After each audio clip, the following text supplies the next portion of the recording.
habitar en tu presencia, menguar para que crezcas tú y cada día seré más como tú. Quebranta mi corazón, quebranta mi vida, te entrego mi voluntad a ti. Todo lo que soy, Señor, todo cuanto tengo es tuyo. Yo quiero menguar para que crezcas tú.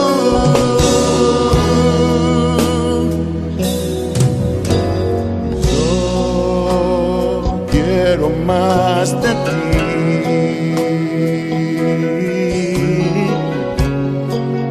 y habitar en tu presencia, menguar para que crezcas tú y cada día seré más como tú. Quebranta mi corazón, quebranta mi vida, te entrego mi voluntad a ti. Todo lo que soy, Señor, todo cuanto tengo es tuyo. Yo quiero menguar para que crezcas tú.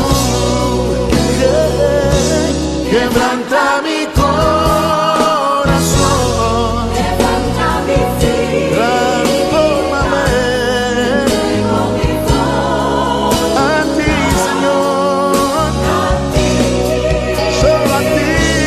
Todo lo que soy, Señor, Todo cuanto tengo es tuyo. Yo quiero menguar para que crezcas tú. Yo quiero menguar para que crezcas tú. Yo quiero menguar para que crezcas tú, Jesús.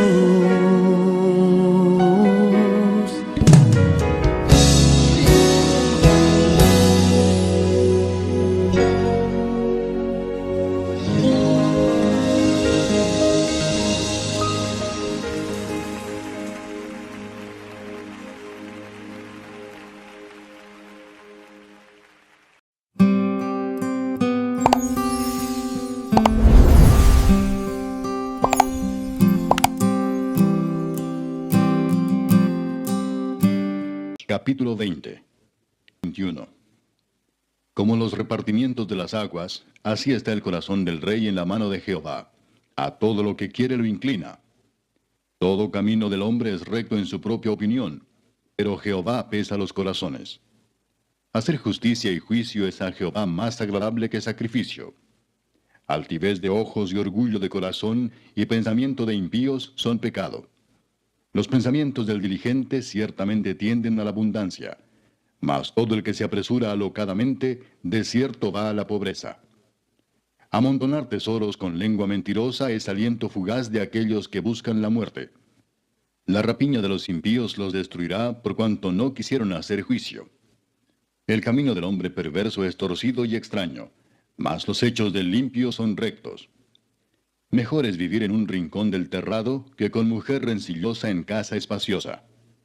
El alma del impío desea el mal, su prójimo no halla favor en sus ojos. Cuando el escarnecedor es castigado, el simple se hace sabio, y cuando se le amonesta al sabio, aprende ciencia. Considera el justo la casa del impío, cómo los impíos son trastornados por el mal. El que cierra su oído al clamor del pobre, también él clamará y no será oído. La dádiva en secreto calma el furor, y el don en el seno la fuerte ira. Alegría es para el justo el hacer juicio, mas destrucción a los que hacen iniquidad. El hombre que se aparta del camino de la sabiduría vendrá a parar en la compañía de los muertos.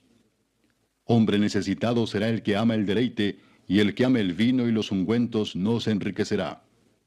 Rescate del justo es el impío, y por los rectos el prevaricador. Mejor es morar en tierra desierta que con la mujer rencillosa e iracunda. Tesoro precioso y aceite hay en la casa del sabio, mas el hombre insensato todo lo disipa. El que sigue la justicia y la misericordia hallará la vida, la justicia y la honra. Tomó el sabio la ciudad de los fuertes y derribó la fuerza en que ella confiaba. El que guarda su boca y su lengua, su alma guarda de angustias. Escarnecedor es el nombre del soberbio y presuntuoso que obra en la insolencia de su presunción. El deseo del perezoso le mata porque sus manos no quieren trabajar. Hay quien todo el día codicia, pero el justo da y no detiene su mano. El sacrificio de los impíos es abominación, cuanto más ofreciéndolo con maldad. El testigo mentiroso perecerá, mas el hombre que oye permanecerá en su dicho. El hombre impío endurece su rostro, mas el recto ordena sus caminos. No hay sabiduría, ni inteligencia, ni consejo contra Jehová. El caballo se alista para el día de la batalla, mas Jehová es el que da la victoria.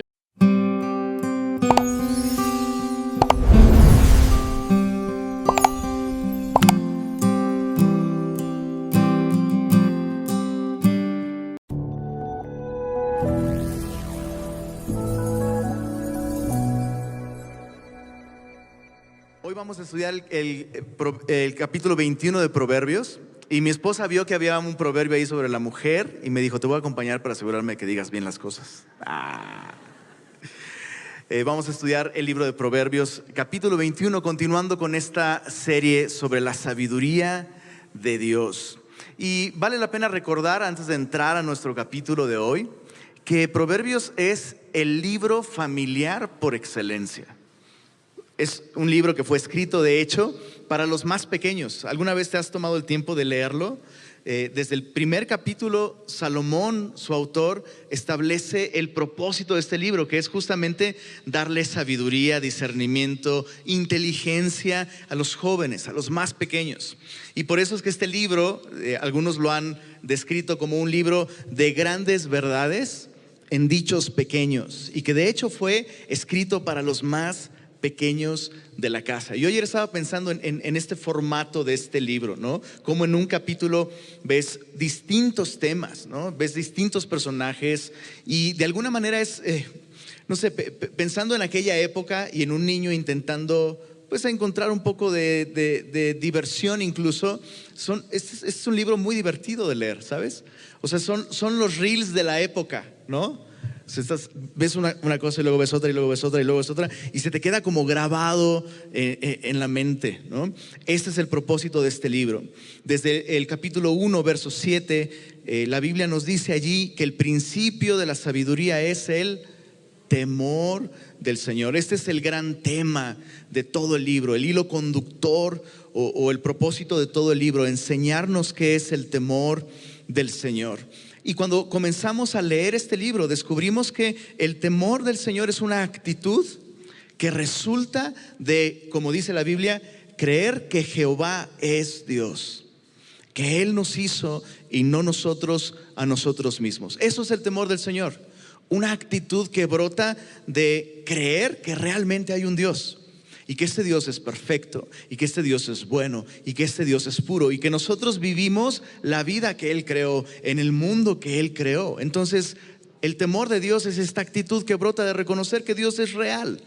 Por el contrario, la necedad consiste también en una actitud, pero es una actitud contraria, una disposición del corazón que ignora voluntariamente a Dios. Como dice el Salmo 14, dijo el necio en su corazón: no hay Dios. Entonces, ¿por qué te explico todo esto? Porque justamente el capítulo 21 de Proverbios tiene un gran énfasis en las actitudes. Y en este capítulo veremos Cómo Salomón nos enseña a tener actitudes correctas ante Dios, en primer lugar, actitudes correctas ante nuestro prójimo, en segundo lugar, y actitudes correctas ante los recursos materiales. Veremos 3 grandes secciones que tocan estos temas hasta el verso 15, y a partir del verso 16 veremos advertencias de Salomón. Así que pues acompáñame al capítulo 21, versos 1 al 4, tenemos este primer tema, ¿no? Las actitudes correctas ante Dios. Y dice así: como los repartimientos de las aguas, así está el corazón del rey en la mano de Jehová. A todo lo que quiere lo inclina. Todo camino del hombre es recto en su propia opinión, pero Jehová pesa los corazones. Hacer justicia y juicio es a Jehová más agradable que, más agradable que sacrificio. Altivos de ojos y orgullo de corazón y pensamiento de impíos son pecado. ¿Te parece que oremos? Señor, queremos reconocer nuestra necesidad de sabiduría. Y venimos ante tu palabra con la confianza, con la seguridad, con la certeza, Señor, de que tú deseas hablarnos a través de ella. Así que, Señor, ilumina nuestra vida con tu sabiduría. Danos un corazón dispuesto, Señor, a recibir tu instrucción, y ponemos este tiempo en tus manos en el nombre de Jesús. Amén. Si te das cuenta, estos primeros 4 versículos justamente nos presentan una visión sublime de Dios. En estos versos vemos a Dios representado o manifestado de un modo soberano. Y qué importante es tener esta actitud ante Dios. El verso 1 es clave, dice: como los repartimientos de las aguas, así está el corazón del rey en la mano de Jehová. A los reyes en aquel tiempo se los veía prácticamente como semidioses. ¿Sabías esto? De hecho, un monarca, un rey, recibía el título de soberano, y eran personajes, bueno, podrían ser sumamente caprichosos, impredecibles, y eran figuras que podían despertar muchísimo temor porque tienen mucho poder. Pero si un rey de pronto despierta de malas, pues quién sabe cómo nos pueda ir. Sin embargo, Salomón, justamente un rey, está escribiendo esto: como los repartimientos de las aguas, así está el corazón del rey en la mano de Jehová. Y con esto, Salomón nos está enseñando que el verdadero soberano es Dios. La persona que verdaderamente está en control es Dios, quien auténticamente está gobernando no solo la alcaldía donde vives, el universo entero es Dios. Y nosotros necesitamos esta perspectiva de un Dios soberano que está en control de absolutamente todas las cosas. Piensa un momento en las implicaciones de vivir creyendo esto. O sea, por un momento medita: si realmente yo creo que Dios está en control de todas las cosas, entonces, pues ¿para qué me quejo? ¿No? O entonces, ¿para qué me amargo? O cuidado con incluso, ¿no? de pronto enorgullecernos por apoyar a cierto gobernante o a cierto candidato. O sea, Dios no está en una contienda electoral con nadie. Dios está gobernando soberanamente. La Biblia nos dice que en el cielo hay un trono establecido y en el trono uno sentado, y ese es Dios. Entonces esta visión de la vida nos lleva a tener una actitud correcta ante nuestra autoridad, ante nuestras circunstancias, ante nuestro gobierno, sea un buen gobierno o un mal gobierno. Yo puedo descansar en el hecho de que Dios gobierna, Dios está en control. Qué necesario recordar esto, ¿verdad? Especialmente en tiempos como estos, donde vemos a nivel mundial una crisis en el carácter y en la fibra moral de quienes gobiernan. Pero Salomón nos dice: hey, Dios está en control. Ahora, lo más importante de esta visión de un Dios soberano no tiene una aplicación electoral o política. La aplicación más importante de esta verdad afecta a nuestras vidas. ¿Por qué? Porque la lección más importante de este versículo es que si los soberanos, estos personajes inalcanzables, elevados, no están exentos de la influencia o la autoridad divina, eso significa que yo tampoco. ¿Se entiende?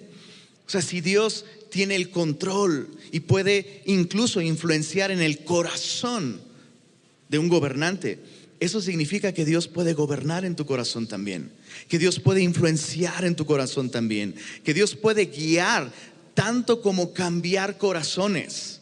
Si Dios hace esto con reyes, Dios puede hacer esto con nosotros. Algunos ejemplos: Dios puede guiar a reyes que necesitan sabiduría. Por ejemplo, Salomón, al empezar su gobierno, era muy joven y él tuvo el deseo: Señor, quiero glorificarte haciendo esto sabiamente, dame sabiduría. ¿Y qué es lo que Dios hizo? Dios le dio sabiduría. Dios llenó ese joven corazón con una sabiduría sin precedentes hasta entonces. Y entonces eso es cierto para ti también. Si tú eres muy joven y dices necesito sabiduría, o si tú no eres tan joven pero dices necesito sabiduría, la Biblia dice pídesela a Dios.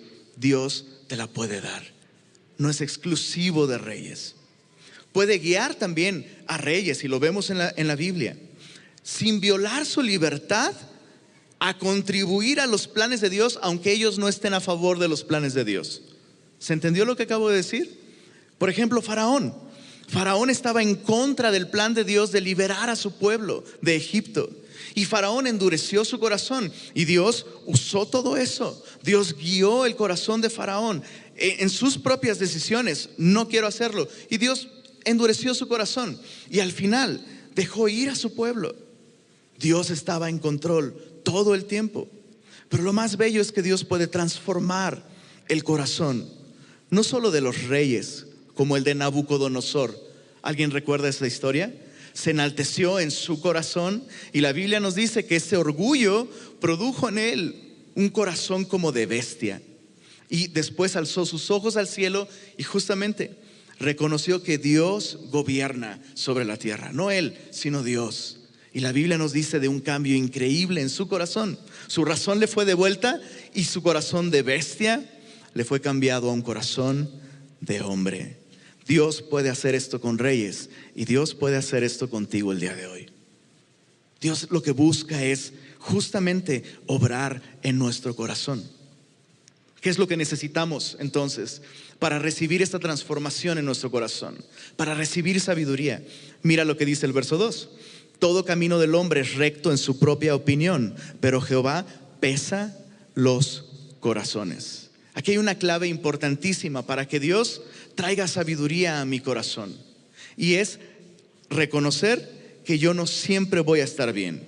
Déjame decirlo en términos más sencillos. Tomar en cuenta a Dios.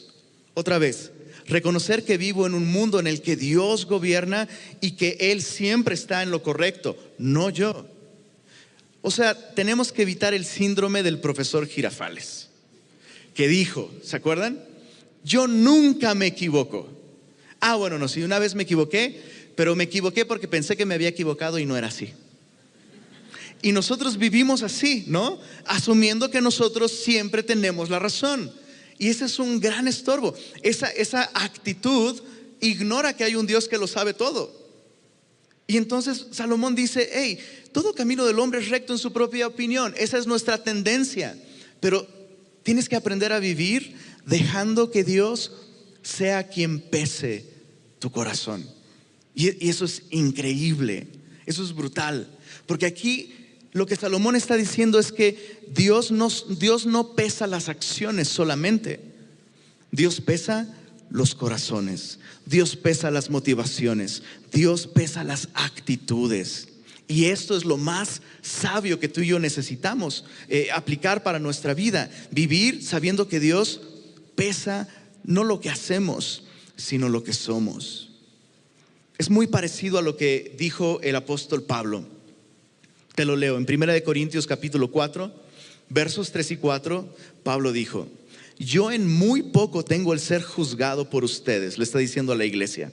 Estaban criticándolo, algunos estaban a favor de él, unos eran sus fans, otros eran sus super enemigos. Y Pablo dice: no me dejo mover por eso. O sea, no creo que estoy bien porque tengo un grupo de personas que dicen, yo soy de Pablo. Ni creo que estoy mal porque hay personas que dicen, Pablo está súper mal, yo soy de Cefas. Dice Pablo ahí en el verso 3, dice, ni aún yo mismo me juzgo. Eso es increíble. Ahora, Pablo no está diciendo que él no tiene la responsabilidad o no practica el autoexamen. Pablo hace eso. Pablo es una persona con discernimiento. Pero lo que está diciendo ahí es que la palabra final sobre si él está bien o está mal, no la tiene ni la gente ni él. Si no la tiene, dice ahí, porque aunque de nada tengo mala conciencia, no por eso soy justificado, pero el que me juzga es el Señor. Pablo vivía reconociendo esto. Hay alguien que gobierna, hay alguien que pesa los corazones y que quiere transformar los corazones, y ese alguien es Dios. Entonces, esta es la actitud que tú y yo podemos tener ante la vida. Reconocer que la vida funciona como Dios la diseñó. Y entonces vivir buscando que Él gobierne nuestro corazón, buscando que Él pese nuestro corazón y permitiendo que Él entonces transforme nuestra vida. Mira el verso 4 para terminar esta sección. Dice, altivez de ojos y orgullo de corazón y pensamiento de impíos son pecado.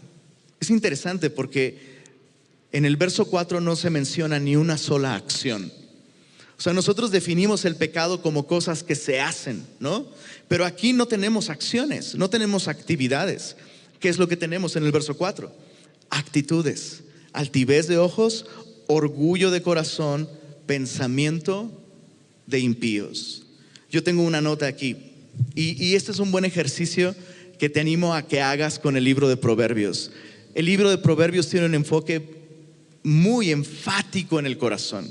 Entonces yo lo que hago es tomar un color rojo y cada vez que aparece la palabra corazón ahí, dibujo un corazón. Pachoncito, gordito. Y aquí tengo uno y tengo una nota junto al corazón. No caben dos reyes ahí. Ese es el problema con esta actitud, ¿no? De orgullo, ¿no? De yo gobierno mi vida, yo defino lo que está bien y lo que está mal. Y esa es la necedad. La sabiduría comienza cuando, insisto, reconocemos que hay alguien que gobierna y que quiere y puede gobernar mi corazón. Ahora, en la segunda sección, estos primeros versos nos muestran una actitud correcta ante Dios.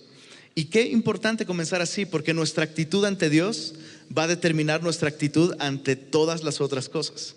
Y ahora en los versos 5 al 8 tenemos como un tema, ¿no?, la actitud ante las riquezas.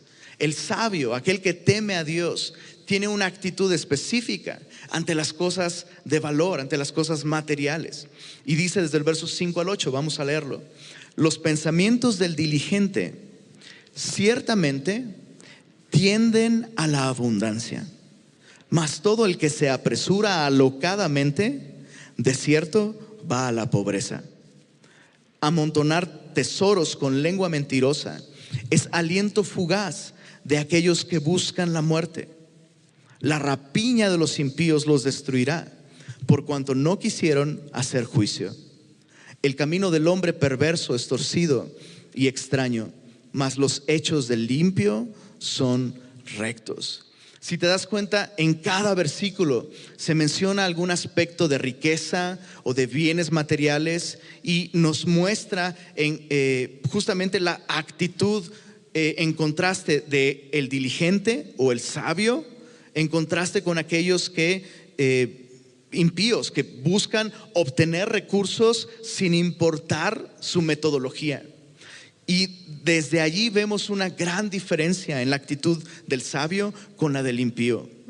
Para el impío lo importante es cuánto se gana, no cómo.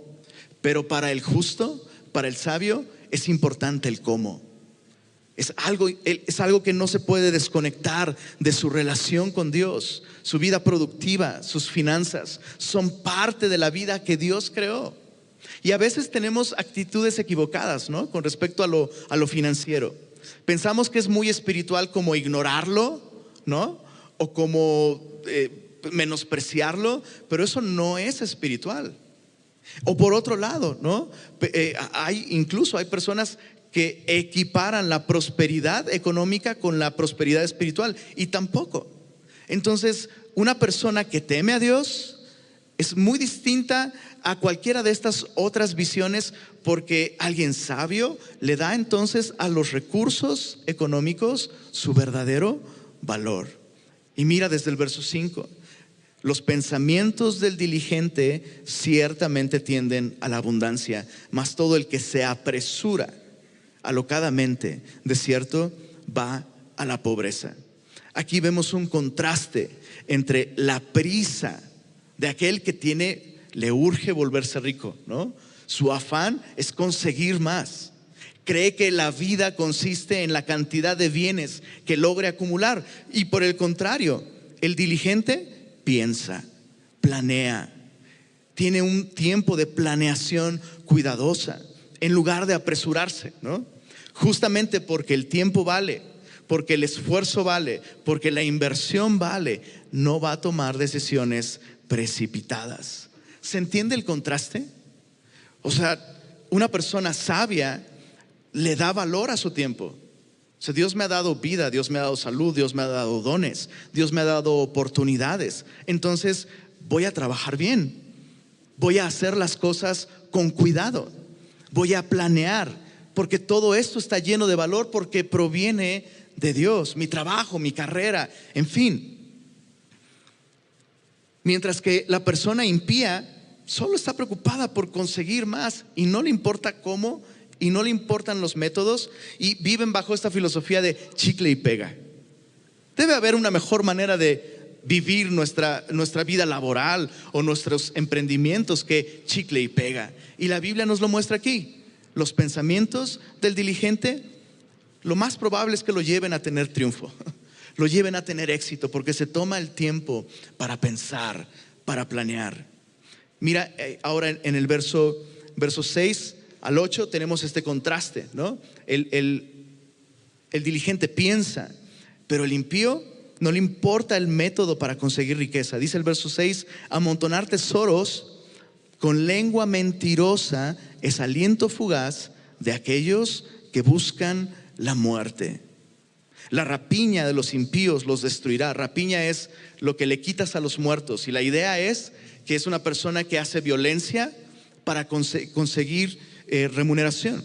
Dice: por cuanto no quisieron hacer juicio, el camino del hombre perverso es torcido y extraño, mas los hechos del limpio son rectos. Es un gran contraste, como el sabio vive planeando, pensando, tomando decisiones con cautela, mientras que el impío se apresura alocadamente, amontona tesoros con lengua mentirosa. Lo cual es interesante. El texto nos dice que esto funciona, ¿sabes? O sea, es posible que consigas mucha prosperidad económica por medio de métodos engañosos. Es posible. Es más, estoy seguro que te has topado con algún caso así y que sabes de lo que estoy hablando. Pero dice, es aliento fugaz. O sea, toda esa riqueza que se amontona mintiendo o defraudando, al final es aliento fugaz de aquellos, dice, que buscan la muerte. En otras palabras, no hay manera de mantener una mentira todo el tiempo. Y justo me topé con una noticia, probablemente tú conoces a este personaje, Elizabeth Holmes. ¿Alguien ubica a Elizabeth Holmes? Bueno, es una historia, es increíble. Podría pasarme un rato contándote toda su historia aquí. El chisme celestial, nada, es cierto. Pero Elizabeth Holmes era considerada la Steve Jobs de la medicina, ¿no? Fundó una empresa llamada Theranos. De ahí ya suena mal porque suena como Thanos, ¿no? Es como perverso. Y ella hizo una tecnología que aseguraba que con solo una pequeñísima muestra de sangre podría hacerte cientos de estudios médicos, reduciendo costos, reduciendo tiempo, No, ella prometió que esto salvaría el sistema de salud norteamericano. Imagínate, esto va a salvar la economía del sistema de salud norteamericanos. Engañó a todo el mundo. A todo el mundo. Expresidentes como Bill Clinton. Es más, hasta nuestro querido Carlos Slim salió raspado ahí. Invirtió millones en la empresa de esta joven prodigio. Todo era mentira. Absolutamente todo era mentira. Y ahora está enfrentando una condena de 80 años de cárcel. A sus 37 está condenada. O sea, el aliento fugaz le duró 6 años. Y te aseguro que ni lo disfrutó. Entonces es una advertencia. Hey, ten cuidado. O sea, si realmente lo que más importa en la vida es obtener recursos económicos, entonces ¿por qué las vidas que viven así terminan tan arruinadas? Aun cuando tuvieron éxito. Para concluir esta sección, el verso 8 me parece clave para esta actitud con respecto a las finanzas, ¿no? Dice, el camino del hombre perverso es torcido y extraño. O sea, el problema de esta persona no es que le hace falta dinero, ¿no? Por eso viven así. Dices, oye, eso es extraño. Oye, esto está raro. Oye, este negocio se ve como medio chueco, medio torcido.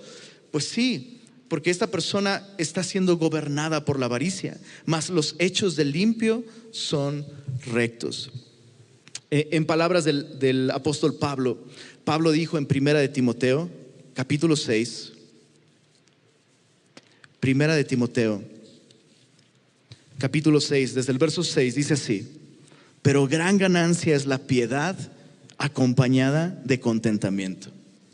Porque nada hemos traído a este mundo, y me encanta la Biblia, sin duda, nada podremos sacar. Así que, teniendo sustento y abrigo, ¿tienes sustento y abrigo el día de hoy? Dice la Biblia, estemos contentos con esto. Mira el verso 9, por favor, si no tienes tu Biblia abierta, ábrela y tienes que ver este versículo. Verso 9, porque los que quieren enriquecerse. ¿Cuántos quieren enriquecerse aquí? Pues mira lo que te va a pasar.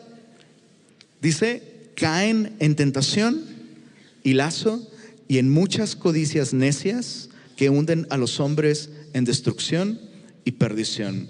Porque raíz de todos los males es el amor al dinero, el cual codiciando algunos, dice ahí, se extraviaron de la fe y fueron traspasados de muchos dolores. El camino del hombre perverso es torcido, es extraño, se extravían de la fe.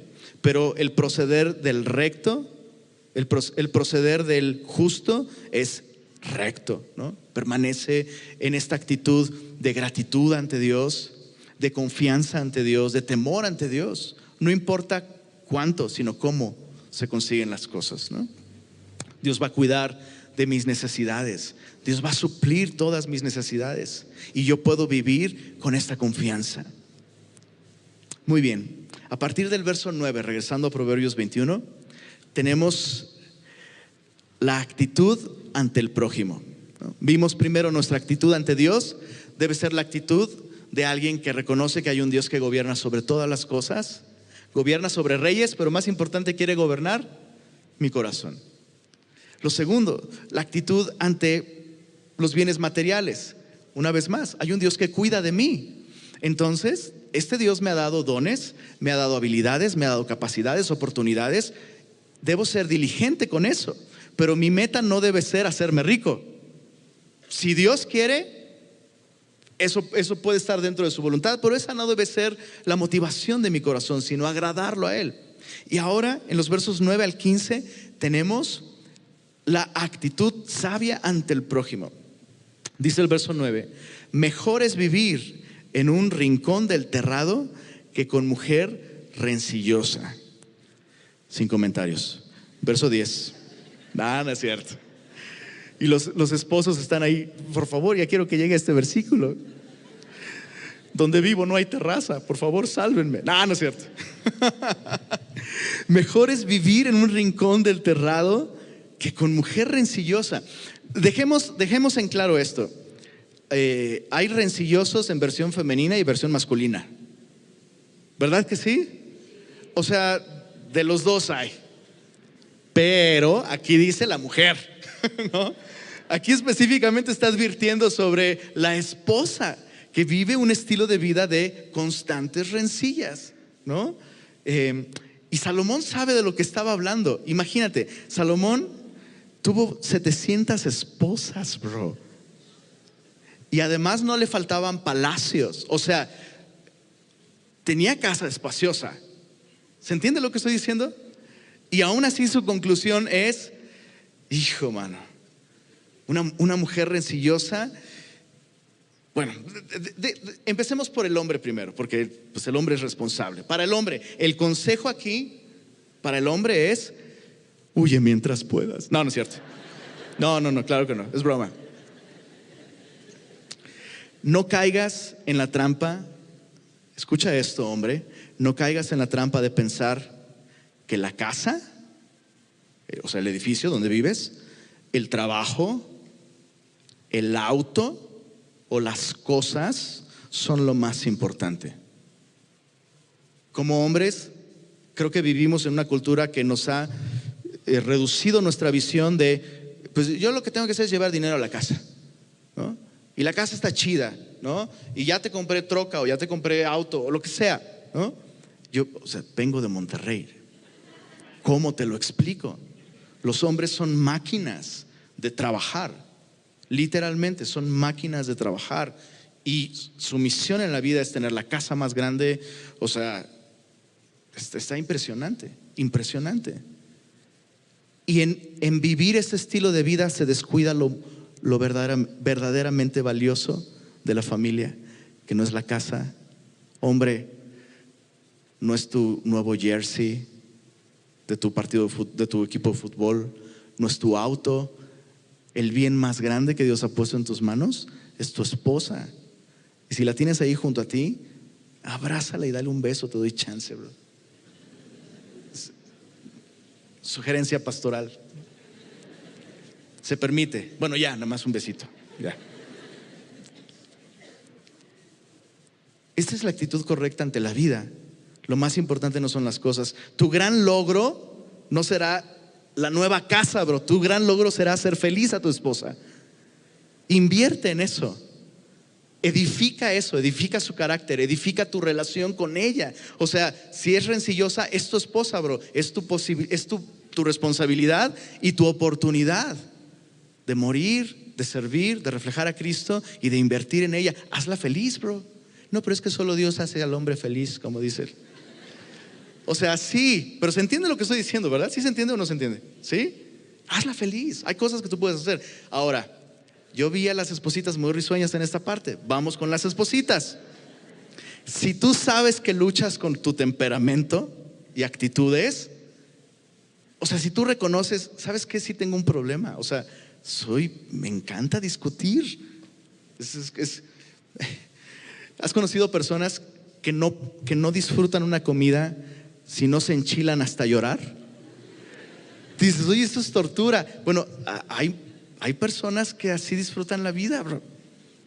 Contendiendo, discutiendo. Si tú sabes, esposita, que luchas con tu temperamento y con tus actitudes, espero que se entienda lo que voy a decir. No lo mandes a la terraza. No lo mandes a la terraza. Este tipo de actitud puede crear una distancia enorme entre tú y tu esposo. Cosas, ¿sabes qué me brincó muchísimo? Perdón, yo sé que se nos está yendo el tiempo. ¿Cómo enseñan un capítulo en una hora? Bueno, ¿sabes qué me brincó, pero cañón ahora estudiando esto? Cosas terribles le suceden a buenos hombres en las terrazas. ¿Te acuerdas del rey David? Su caída comenzó, ahora sí que se cayó desde la terraza, donde vio a Betsabé. La peor mancha, el peor error, el peor pecado en su vida lo cometió desde una terraza. Ahí comenzó todo. Y tal vez tú no estás mandando a tu esposo a la terraza, ¿no? Es una analogía, pero tal vez su terraza es su celular. Llega a casa y no quiere interactuar contigo porque sabe que, ¿no? Entonces su terraza es su celular, su terraza es el partido de fútbol, su terraza son sus amigos. Ya llegué, ya me voy con mis cuates.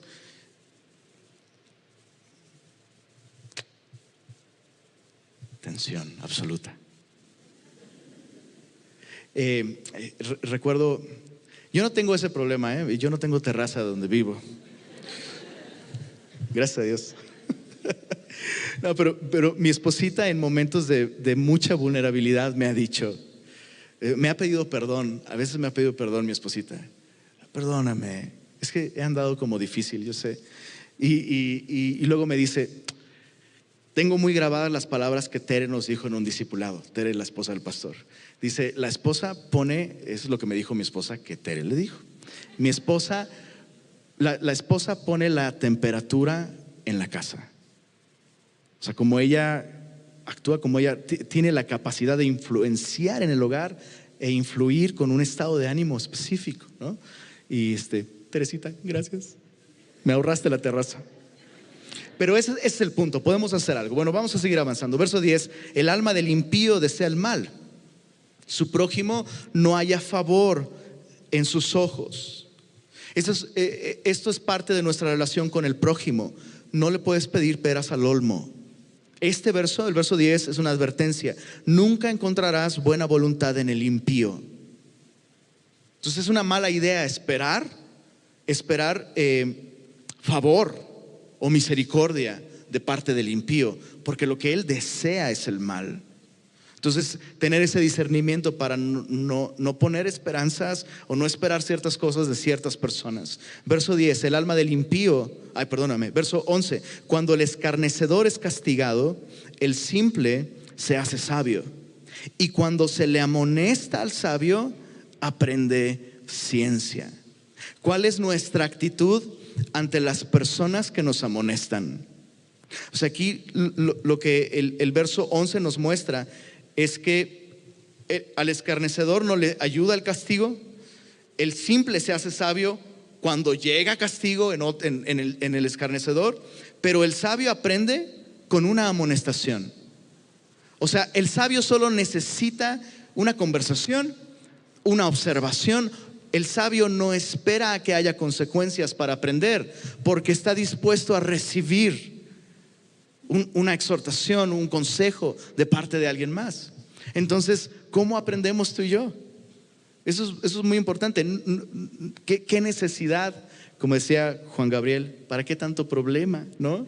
Te puedes evitar muchos dolores si te aseguras de tener la actitud correcta ante aquellos que te amonestan. Verso 12. Considera el justo la casa del impío, cómo los impíos son trastornados por el mal. La idea aquí es que necesitamos una actitud correcta ante aquellos impíos que prosperan. ¿Sabes? Este es uno de los conflictos para muchos creyentes. Creyentes que caminan con Dios, que aman a Dios, que temen a Dios, perdón, y que de pronto ven a personas impías haciendo cosas terribles y les va súper bien. El Salmo 73 es uno de los mejores lugares donde podemos ver esto, ¿no? Un hombre justo teniendo conflicto al tratar de entender esto, ¿no? Cómo yo he servido a Dios, he lavado mis manos, dice el salmista en el Salmo 73, y dice, pareciera que todo esto ha sido en vano, mientras que estos impíos hablan en contra de Dios, hacen maldades y encima obtienen todos los deseos de su alma. O sea, prosperan súper bien, no tienen ningún temor. Y es increíble que en la Biblia se incluya una declaración tan honesta como esta. Me encanta que la Biblia exprese aquellas cosas con las que tú y yo efectivamente luchamos. Estoy seguro que alguno aquí ha tenido ese conflicto, ¿verdad? ¿Has tenido ese conflicto? Bueno, el salmista lo tuvo también. Y dice esto el salmista, Salmo 73, verso 16, cuando pensé para saber esto. O sea, el salmista intentó encontrar sentido o explicación ante este fenómeno usando su mente, ¿no? Intenté razonarlo, intenté encontrar un sentido a esto. Dice, fue duro trabajo para mí, hasta que entrando en el santuario de Dios, comprendí el fin de ellos. Ciertamente los has puesto en deslizaderos, en asolamientos los harás caer. Como han sido asolados de repente, perecieron, se consumieron de terrores. Como sueño del que despierta, así, Señor, cuando despertares, menospreciarás su apariencia. En otras palabras, la prosperidad que se consigue viviendo una vida contraria a Dios, en contra de Dios, es un sueño, es una fantasía, no es real, no es duradero. Entonces lo mejor que tú y yo podemos hacer para resolver este conflicto de cómo él es tan injusto y le va tan mal, tan bien, y yo empecé a ir a Semilla, empecé a discipular, empecé a servir, me está yendo súper mal. Tienes que tener en cuenta la eternidad. Lo que ves aquí no es todo lo que hay. Mira, al final dice de este salmo, en el Salmo 73, me encanta el verso 22, dice: tan torpe era yo que no entendía, era como una bestia delante de ti. Con todo yo siempre estuve contigo, me tomaste de la mano derecha, me has guiado según tu consejo o tu sabiduría. Y mira el verso 24, y después me recibirás en gloria. ¿A quién tengo yo en los cielos sino a ti? Y fuera de ti nada deseo en la tierra. Esa es la actitud correcta ante este prójimo que vive de un modo impío y prospera y le va súper bien y no se enferman y no les pasa nada. Recuerda, esta vida no es todo lo que hay una eternidad. Asegúrate de tener tu confianza en el lugar correcto, ¿no? El salmista reconocía esto: bueno, me vas a recibir en gloria. Y al final, pues, ¿qué es lo que yo quiero aquí? O sea, está padrísimo tener salud, pero si la pierdo, te tengo a ti. Está padrísimo tener seguridad financiera, estabilidad financiera, pero si pierdo eso, te tengo a ti. Está increíble tener amigos, pero si los pierdo, te tengo a ti. Y nada más deseo, tú eres suficiente para mí, Señor. Muy bien, regresando a Proverbios 21, dice el verso 13: el que cierra su oído al clamor del pobre, también él clamará y no será oído. Este es un principio práctico. No está realmente hablando de la oración, ¿no? De que Dios no te va a escuchar si tú no das al pobre, aunque creo que puede aplicarse también. Pero el principio aquí es práctico. Es más probable que si eres alguien que ayuda, recibas ayuda cuando la necesites, ¿no? Sin embargo, sí hay un énfasis en toda la Biblia de que Dios es el defensor de la viuda y del huérfano, que a Dios le importan las personas en necesidad, y nosotros no deberíamos cerrar nuestros oídos, ¿no? O nuestros ojos a la necesidad que nos rodea. Esta es una actitud que necesitamos ante nuestro prójimo. No sé si a ti te pasa, pero a veces uno duda en darle ayuda a alguien desconocido en la calle, ¿no? Y a veces tenemos buenas razones, ¿no? Decimos: ok, si le doy este dinero, yo no sé, a lo mejor va a ir y va a comprar droga o va a emborracharse, no sé. Tal vez estoy financiando la negligencia, ¿no? Y son como buenas razones, de verdad lo son. Pero es mejor equivocarnos del lado de la gracia, ¿sabes? O sea, no podemos usar esa razón siempre para no dar. ¿Se entiende lo que estoy diciendo? Sí creo que hay que ser responsables, hay que usar discernimiento, ser guiados por el Espíritu Santo, pero si siempre tenemos una razón para no dar, estamos cerrando nuestro oído. Y eso no es algo que le agrade a Dios.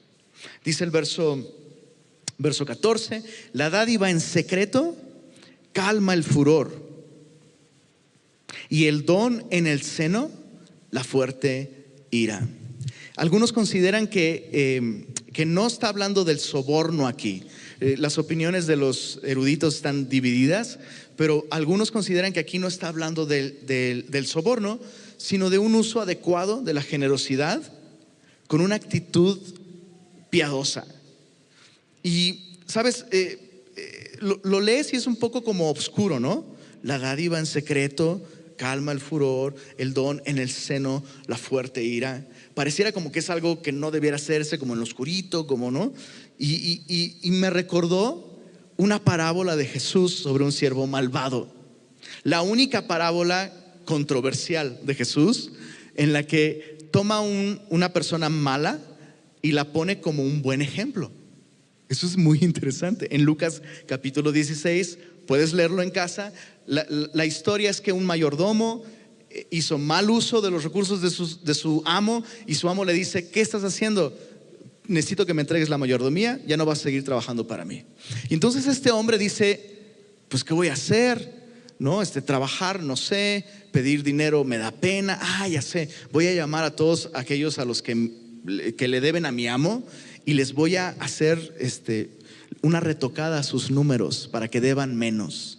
Así cuando me corren a mí, ellos me van a recibir en sus casas. Y nada más déjame leerte Lucas 16, versos 8 y 9, la explicación que da Jesús sobre esto. Dice: alabó el amo al mayordomo malo por haber hecho, esta es la palabra clave, sagazmente. Y mira el comentario de Jesús. Ese es el comentario de Jesús: porque los hijos de este siglo son más sagaces en el trato con sus semejantes que los hijos de luz. O sea, Jesús está diciendo aquí: no es posible que los que son hijos de este siglo sepan aprovechar el valor de los bienes materiales para producir otro tipo de resultados. Ellos lo hacen con una actitud y una motivación egoísta, pero el creyente debiera ser capaz de ver en lo material el medio para producir cosas que glorifiquen a Dios. ¿Se entiende lo que estoy diciendo? Y luego dice: y yo os digo, ganad amigos por medio de las riquezas injustas, para que cuando éstas falten os reciban en las moradas eternas. Un buen ejemplo de esto: Pablo llevó una ofrenda, el apóstol Pablo llevó una ofrenda de parte de la iglesia gentil a la iglesia judía en Jerusalén. Puedes leerlo allá en 2 de Corintios capítulo 9. No lo vamos a leer ahorita, pero léelo después. Y es increíble. El resultado de recursos económicos trajo un acercamiento entre la iglesia judía y la iglesia gentil. Y Pablo dice: ellos experimentaron este don, glorificaron a Dios, se produjeron acciones de gracias y ahora hasta los aman y oran por ustedes. ¿Pueden creerlo? Los judíos que veían a los gentiles como con cierto recelo, una ofrenda económica, produjo reconciliación, acercamiento. Es increíble. Estaba escuchando una canción de Bruno Mars. No recuerdo el título, pero solo escuchaba que en esta canción él cuenta que perdió a la chica, básicamente. Y una de las cosas que dice en la canción es: debí comprarle flores, pero ahora ella está bailando con alguien más. Es como, claro, bro, hubieras leído Proverbios 21:14, ¿no? Unas florecitas. No es lo único que debes hacer, pero eso ayuda. Bueno, se entendió, ¿verdad? Verso 15. Dios mío, no la vamos a hacer, ¿verdad? ¿A qué hora termina aquí la reunión? Allá termina hasta que yo digo amén, pero aquí no sé. Bueno, verso 15 al verso 31 son advertencias generales y son, como decimos por ahí, proverbios de chile, mole y guacamole y pozole, ¿no? Y clemole, bueno, y todos los moles. Verso 15 dice: alegría es para el justo el hacer juicio, mas destrucción a los que hacen iniquidad. O sea, ¿qué es lo que te pone feliz, ¿no? Si hacer justicia te resulta como algo terrible, si hacer lo correcto te pesa, es un síntoma de que tu actitud ante Dios no es correcta, ¿no? Pero si hacer lo correcto, aunque hacerlo no sea agradable, pero eso te da gozo, significa que tu actitud ante Dios es una actitud adecuada. El hombre que se aparta del camino de la sabiduría vendrá a parar en la compañía de los muertos. Este es un hombre que caminaba en sabiduría, pero es posible apartarse. Hay que tener cuidado con esto. Verso 17: hombre necesitado será el que ama el deleite, y el que ama el vino y los ungüentos no se enriquecerá. Esto nos habla de una actitud impaciente que busca gratificación inmediata. Y lo que esto nos enseña es que vivir buscando gratificación inmediata nos va a llevar a la ruina, ¿no? No ser capaces de esperar, ¿no? A veces decimos que necesitamos cosas que no necesitamos, ¿no? Es que sí, necesito el nuevo iPhone. Y es como, pero el que tienes funciona. O necesito un auto nuevo, pero el que tienes jala súper bien, ¿no? Sí, pero es que ya se rayó de acá. Bro, pero funciona. ¿Se entiende el punto? Pero todo el tiempo queremos, ¿no? Como eso, gratificación inmediata. Y esto no solo nos puede llevar a la ruina económica. Este también es un principio que se puede aplicar espiritualmente. No existen atajos, ¿sabes? Para el crecimiento espiritual. Tenemos que buscar cosas que nos edifican. Tenemos que buscar cosas que nos nutren espiritualmente. Si solo buscamos entretenimiento espiritual, eso nos va a llevar a la ruina. Verso 19: Mejor es morar en tierra desierta que con la mujer rencillosa e iracunda. Ahora, otra vez. En un solo capítulo este hombre se mudó del terrado de su casa al desierto. Pobrecito. Bueno, ahí lo dejamos. Verso 20. Tesoro precioso y aceite hay en la casa del sabio, mas el hombre insensato todo lo disipa. ¿Sabes? Yo veo aquí en este versículo una generalidad. Entonces es lo más probable es que una persona sabia sepa administrar correctamente sus recursos y entonces pues tenga sus cositas en su casa. Eso no está mal, ¿no? O sea, fíjate, tesoro precioso, aceite era una gran comodidad, algo de gran valor en ese tiempo. Y dice, es una manera de decir, su alacena va a estar llena, ¿no? Su alacena va a estar llena. Y de pronto, meditando en esto, me di cuenta que a veces disfrazamos de espiritualidad o de contentamiento el vivir un estilo de vida que más bien ha resultado de un despilfarro y de mala administración. ¿Se entiende lo que estoy diciendo? O sea, a veces estamos en aprietos económicos y decimos, pues mira, como que a Dios me prueba con lo económico y pues estoy atravesando pruebas, pero estoy contento y he crecido mucho espiritualmente.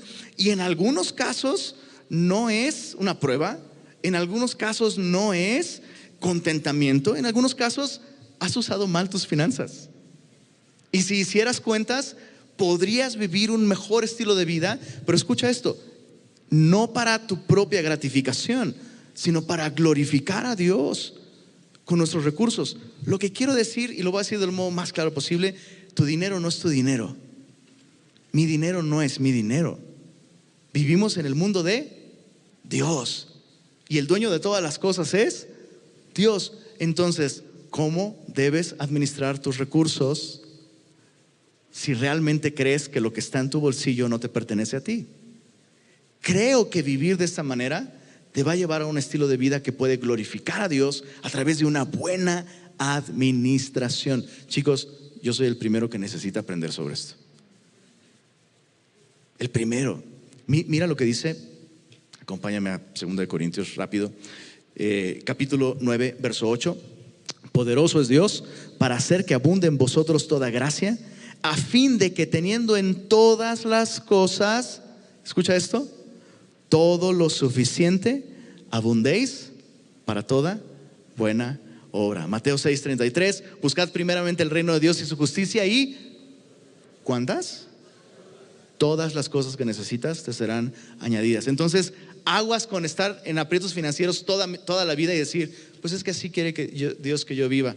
Revisa cómo estás usando tus recursos. Bueno, verso 22. Tomó el sabio la ciudad de los fuertes y derribó la fuerza en que ella confiaba. La idea es que la sabiduría siempre le va a ganar a la fuerza.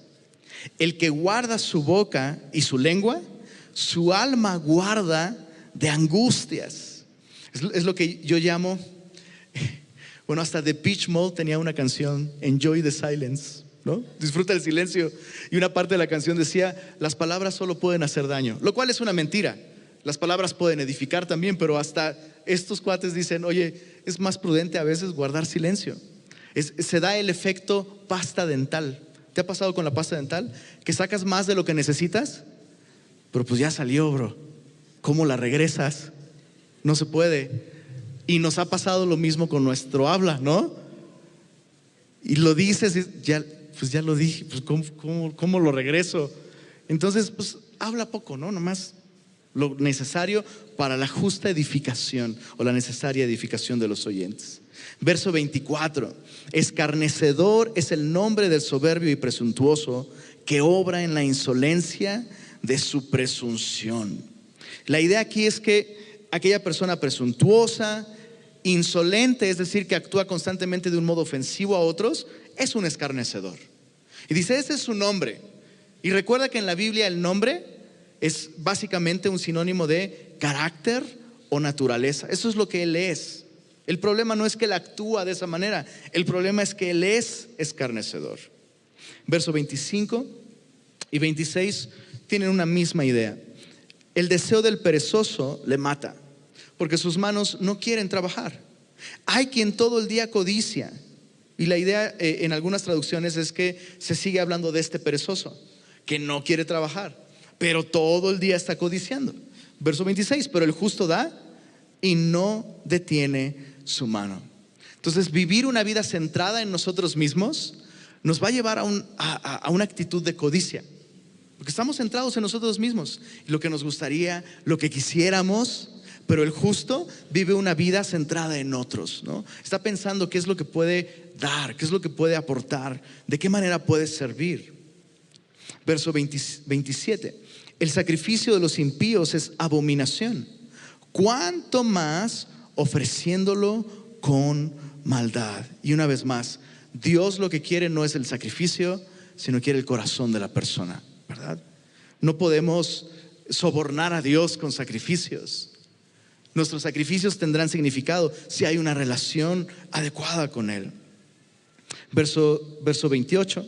El testigo mentiroso perecerá, mas el hombre que oye permanecerá en su dicho. Es un poco difícil de traducirlo, pero la idea es que cuando alguien cambia sus versiones al explicar algo, ahí algo no está bien, ¿no?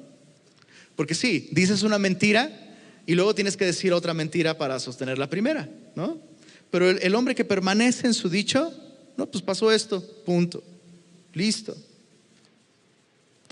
Dice el verso 29, el hombre impío endurece su rostro, mas el recto ordena sus caminos. ¿Cómo reaccionamos ante la reprensión una vez más, verdad?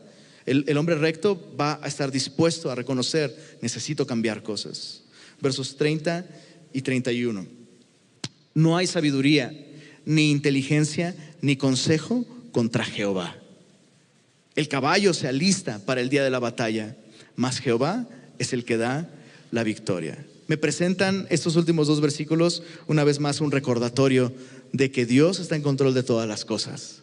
Y si he confiado en Dios, sus planes para mi vida no pueden ser frustrados. Pero entonces yo tengo que alinearme, ¿verdad? Yo no puedo tomar decisiones yendo en contra de lo que Dios ha dicho y pensar que eso me va a salir bien. Pero por otro lado, puedo confiar, ¿no? No hay sabiduría ni inteligencia en contra de Jehová. Sus planes hacia mí se van a cumplir. Es como Romanos 28. Todas las cosas ayudan a bien a los que aman al Señor. Y finalmente el verso 31, el caballo se alista para el día de la batalla, mas Jehová es el que da la victoria. La victoria es del Señor. Entonces nuestra confianza tiene que estar en el Señor. Pero sí hay que alistar el caballo. Si tienes una batalla, pues tienes que alistar el caballo. Pero ¿en quién debe estar tu confianza? Pues en el Señor. Y es este precioso equilibrio. Vivimos bajo el gobierno de un Dios soberano, que en su soberanía nos da la libertad para tomar decisiones y agradarle, y prepararnos y capacitarnos para vivir vidas que le glorifiquen. ¿Oramos? Señor, gracias por tu palabra. Gracias por recordarnos que tú gobiernas, que tú eres soberano y que tú deseas obrar en nuestro corazón. Ayúdanos, Señor, a tener una actitud correcta ante ti, una visión correcta de tu poder, de tu persona, que nos lleve a vivir vidas que te glorifiquen. Señor, danos actitudes adecuadas ante los recursos económicos, ante las personas, Señor, ante nuestro trabajo, ante nuestras relaciones. Queremos glorificarte viviendo vidas sabias que reflejen que confiamos en ti, Señor. Pedimos esto en tu nombre. Amén.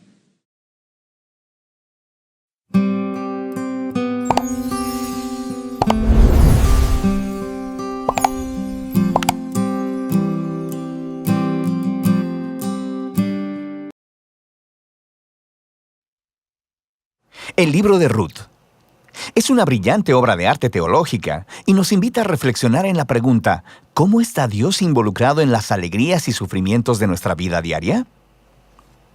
Hay 3 personajes principales en el libro: Noemí la viuda, Ruth la moabita y Boaz, el agricultor israelita. Y su historia es contada en 4 capítulos hermosamente diseñados. Profundicemos y veamos cómo se desarrolla todo esto. El capítulo 1 abre con la frase, en los días en que gobernaban los jueces. Y eso nos recuerda de los difíciles y oscuros días del libro de Jueces. Y aquí se nos presenta a una familia israelita en Belén que está luchando por sobrevivir una hambruna. Y en busca de comida se mudan a la tierra de Moab, un antiguo enemigo de Israel. Y allí el padre de la familia muere. Y los hijos se casan con 2 mujeres moabitas, Ruth y Orfa. Y luego los hijos mueren también y dejan sola a Noemí con sus 2 nuevas nueras. Así que Noemí ya no tiene ninguna razón para quedarse y le dice a sus nuevas nueras que ella regresará a su casa. Y Noemí sabe que la vida de una viuda extranjera en Israel será muy dura y por ello le dice a las nueras que no la acompañen. Orfa está de acuerdo, pero Ruth no.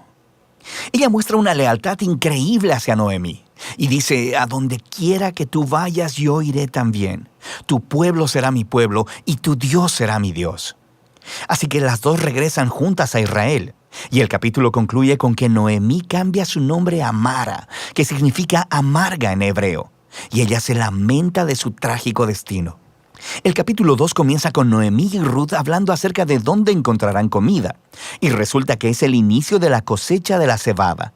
Así que Ruth va a buscar comida y resulta que termina recogiendo granos en el campo de un hombre llamado Boaz, quien resulta ser familiar de Noemí.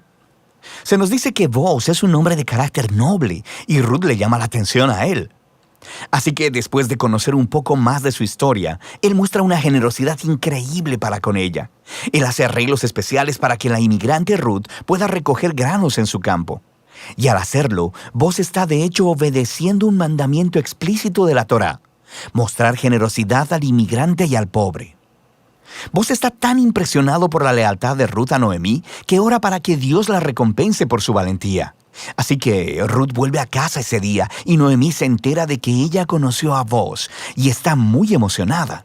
Noemí le dice que Boaz es el redentor de su familia. Ahora, esto del pariente redentor era una práctica cultural en Israel, donde si un hombre en la familia moría y dejaba a su esposa, hijos o tierra, era la responsabilidad del pariente redentor casarse con esa viuda, tomar la tierra y proteger a esa familia. Así que Noemí empieza a tener esperanza de que quizá todavía hay un futuro para su familia. El capítulo 3 comienza con Noemí y Ruth haciendo un plan para hacer que Boaz note la situación. Ruth dejará de usar su ropa de luto y empezará a mostrar que está disponible para casarse. Así que Ruth va a buscar a Boaz en la finca durante la noche. Y conforme ella se acerca, Boaz se despierta y queda completamente sorprendido. Y Ruth comunica muy claro cuáles son sus intenciones. Le pide a Boaz que redima a la familia de Noemí y se case con ella. Y Boaz de nuevo queda asombrado por la lealtad de Ruth a Noemí y a su familia, y le dice a Ruth que ella es una mujer virtuosa. Es el mismo término que se utiliza para describir a la mujer en Proverbios 31. Así que Boaz le dice a Ruth que espere hasta el día siguiente, y él redimirá tanto a Ruth como a Noemí legalmente delante de los ancianos de la ciudad. Así que el capítulo termina con Ruth regresando a Noemí, y ellas se maravillan juntas por todo lo que está sucediendo. En el capítulo 4 todo se resuelve. Resulta que en el último minuto, Boaz descubre que hay un pariente que es más cercano a Noemí que él, y este hombre es elegible antes que él para redimir a la familia. Pero en el último segundo, este pariente se entera de que se tiene que casar con Ruth, la moabita, así que se rehúsa. Pero Boaz, recuerda, él conoce el verdadero carácter de Ruth, así que adquiere la propiedad familiar de Noemí y se casa con Ruth. De manera que, justo como en el principio, Ruth fue leal a la familia de Noemí, ahora Boaz es también leal a la familia de Noemí. La historia concluye con un revés de todas las tragedias del capítulo 1. La muerte del esposo y los hijos es revertida, ya que Ruth se casa de nuevo y da a luz un hijo, trayendo gozo a Noemí. Y esta simetría entre el inicio y el final es todavía más asombrosa. Recuerda, la tragedia inicial fue seguida por un gran acto de lealtad por parte de Ruth. Y eso ahora coincide con el acto de lealtad de Booz que lleva a la restauración de la familia. Y esta simetría resalta también el diseño de los capítulos internos. Cada uno de los capítulos inicia con Noemí y Ruth haciendo planes para el futuro. Y eso es seguido por una reunión providencial entre Ruth y Booz. Y cada capítulo concluye con Noemí y Ruth regocijándose por lo que ha sucedido. La historia está diseñada de manera hermosa, y ese diseño se conecta con una característica muy interesante de la historia, y es lo poco que se menciona a Dios. Sí, los personajes hablan acerca de Dios algunas veces, pero el narrador jamás menciona a Dios haciendo algo directamente en la historia. Y eso es brillante, porque la providencia de Dios está obrando detrás de cada escena en esta historia, tejiendo las circunstancias y las decisiones de cada personaje. En el caso de Noemí, su tragedia la lleva a pensar que Dios la está castigando. Pero en realidad, la historia entera se trata de la misión de Dios para restaurarla a ella y a su familia. Y Él lo está haciendo a través de Ruth, a través de su valentía y su lealtad, lo que trae sanidad a la vida de Noemí. Pero no sin Booz, un agricultor que no se anda con rodeos, lleno de generosidad y lealtad. Así que Dios usa la integridad de Booz combinada con la valentía de Ruth para salvar a Noemí y a su familia. Y esta historia explora de manera brillante la interacción de los propósitos y la voluntad de Dios con las decisiones y la voluntad humana. Dios entreteje la obediencia fiel de su pueblo para traer al mundo sus propósitos redentores. Eso nos lleva al verdadero final de la historia. El libro de Ruth concluye con una genealogía, mostrando cómo el hijo de Booz y Ruth, Obed, fue el abuelo del rey David, quienes forman parte del linaje del Mesías. Y así, de repente, todos estos eventos, aparentemente mundanos y ordinarios, se entretejen en la gran historia de la redención de Dios para todo el mundo. Así que el libro de Ruth nos invita a considerar cómo Dios puede estar obrando en los detalles ordinarios y mundanos de nuestras vidas también. Y de eso se trata el libro de Ruth.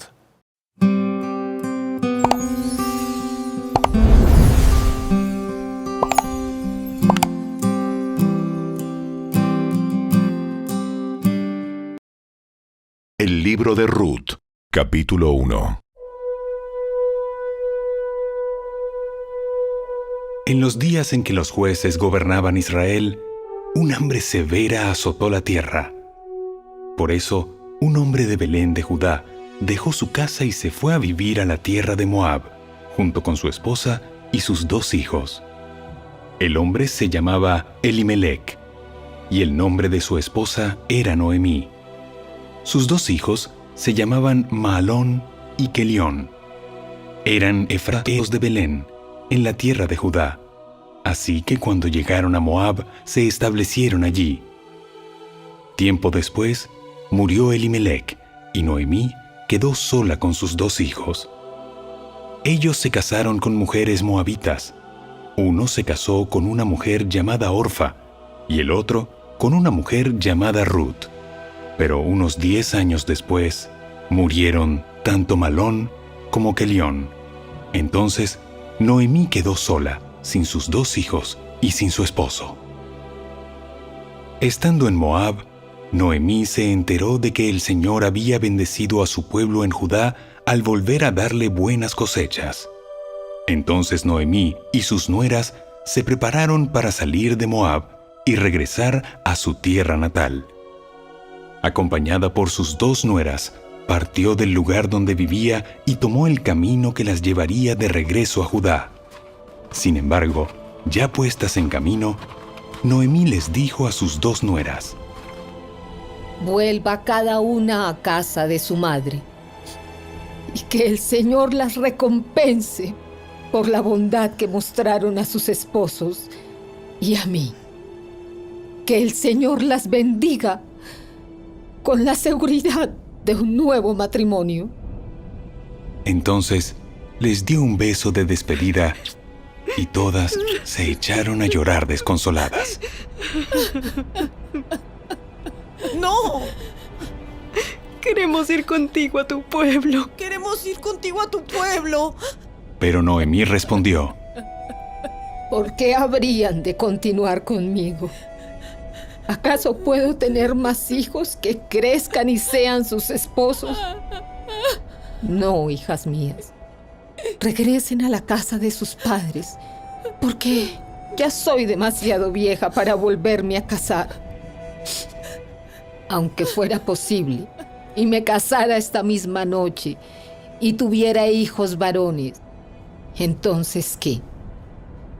¿Esperarían ustedes hasta que ellos crecieran y se negarían a casarse con algún otro? Por supuesto que no, hijas mías. La situación es mucho más amarga para mí que para ustedes, porque el Señor mismo ha levantado su puño contra mí.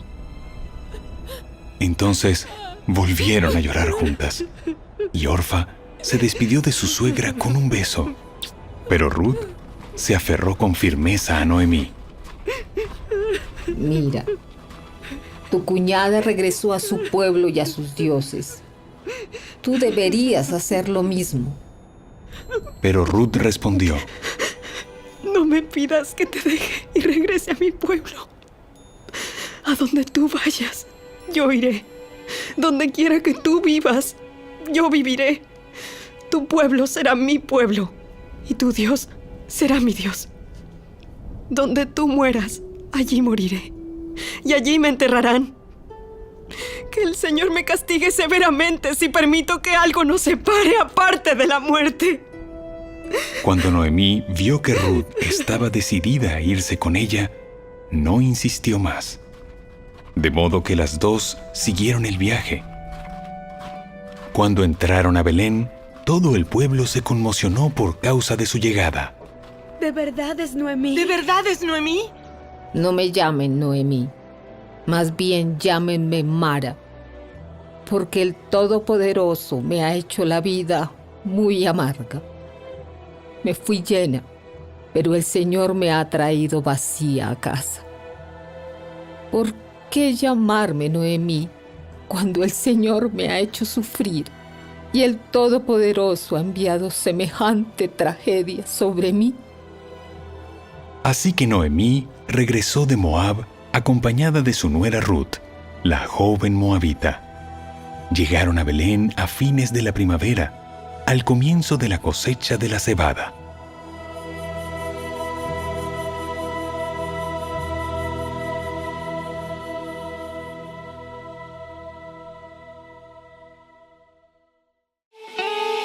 Si te gustó este video, dale me gusta, suscríbete a nuestro canal y asegúrate de activar la campanita de notificaciones para que siempre estés al día con nuestros nuevos recursos. Recuerda seguirnos también en nuestras redes sociales. Descarga ahora mismo la app y escucha la audiobiblia dramatizada en tu celular. Busca lectura pública de la Biblia en la tienda de tu dispositivo o vea la descripción de este video donde también encontrarás los links de descarga. Para ver el siguiente video, toca el recuadro que aparece en tu pantalla. ¡Hasta pronto!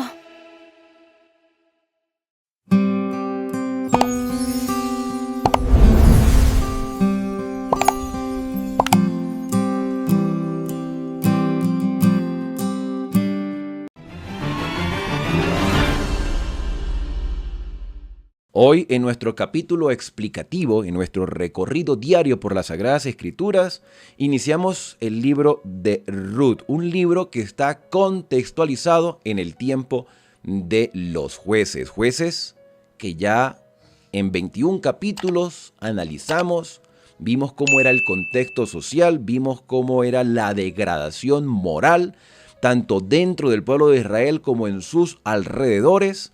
Y vimos cómo Dios levantaba hombres y mujeres a pesar de el pecado y la idolatría del pueblo de Israel.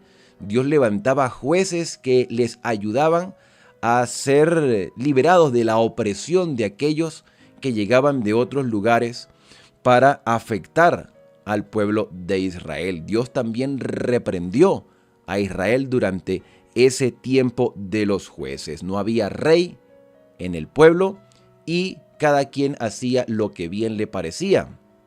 En medio de toda esta historia dolorosa, degradante y que nos deja muchas interrogantes por la actitud que Israel tiene ante la misericordia de Dios, aparece entonces un libro pequeño con una historia que refresca nuestra vida, que nos da esperanza en medio de toda esa confusión que había alrededor.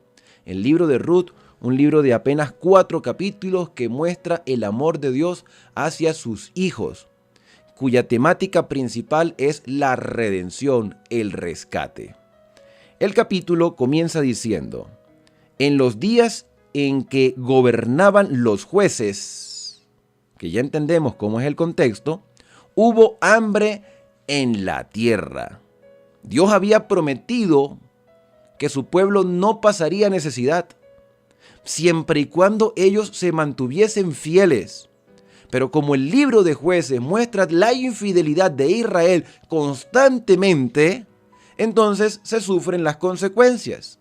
Y una de esas consecuencias era la escasez de alimento, que pudo haber sido por 2 factores principales. Número 1, por el ataque de los extranjeros, quienes dañaban las cosechas, y esto lo describe Jueces en el capítulo 6, en el tiempo de Gedeón, cuando los amalecitas, los madianitas y los orientales arrasaban con las cosechas de Israel, y entonces Gedeón tenía que esconder el trigo en el lagar para que no pudiesen morir de hambre ni él ni su familia. Entonces vivían en zozobra porque había escasez de alimento. La segunda razón era por la falta de lluvia. La lluvia era parte de las bendiciones de Dios, tanto la temprana como la tardía. Y Dios retenía sus bendiciones por causa del pecado de su pueblo. Y esto no es la primera vez que sucede. Cuando continuemos el relato bíblico y lleguemos al tiempo de los reyes, en los días del profeta Elías, Dios retiene la lluvia porque Israel ha caído en una idolatría descarada a Baal. Entonces Dios retiene la lluvia durante 3 años y medio. Y eso, por supuesto, crea una crisis porque vemos que las personas que viven del cultivo, que viven de la tierra, no tienen alimento ni para comercializar, ni siquiera para su familia.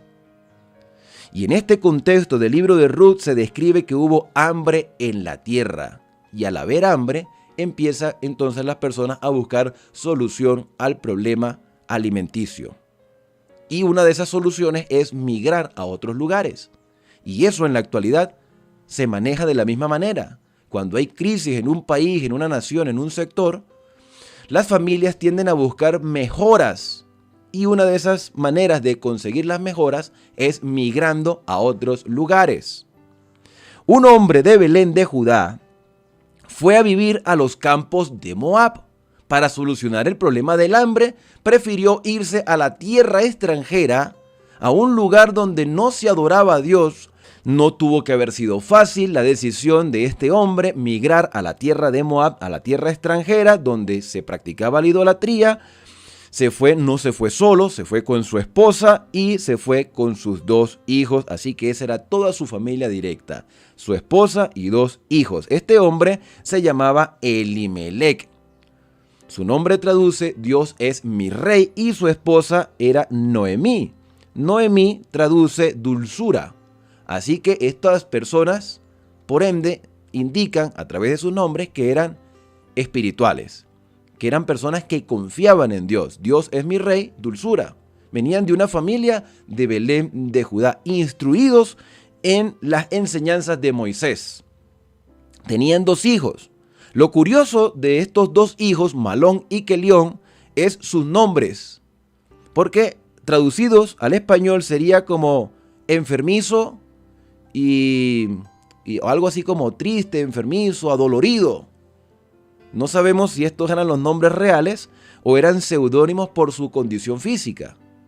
Es posible de que estos hombres desde muy niños hayan sido enfermos, y una de las razones para evitar que la enfermedad siguiera afectando su vida era buscando un lugar donde pudiesen tener buena alimentación, por lo menos ampliar un poco la vida de estos jóvenes. Cuando una familia, unos padres deciden migrar y eso lo puedo decir por experiencia, a veces no lo hacen por sí mismos, sino por el bienestar de sus hijos. Ellos eran de Éfrata, de Belén de Judá, por eso se les llama efrateos.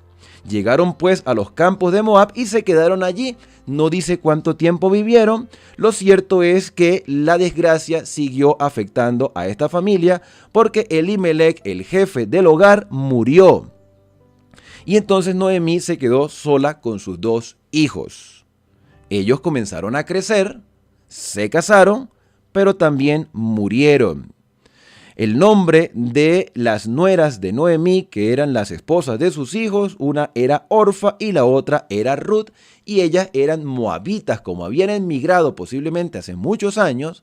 Entonces estos hombres hicieron su vida, se casaron, pero por alguna circunstancia, no sabemos si por enfermedad, pues la Biblia no da detalles con respecto a esto, estos 2 hombres, Malón y Kelión, murieron y dejaron a 3 viudas.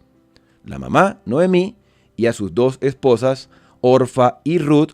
Entonces, al morir estos hombres, Noemí decidió regresar a su tierra natal. ¿Qué iba a hacer en Moab?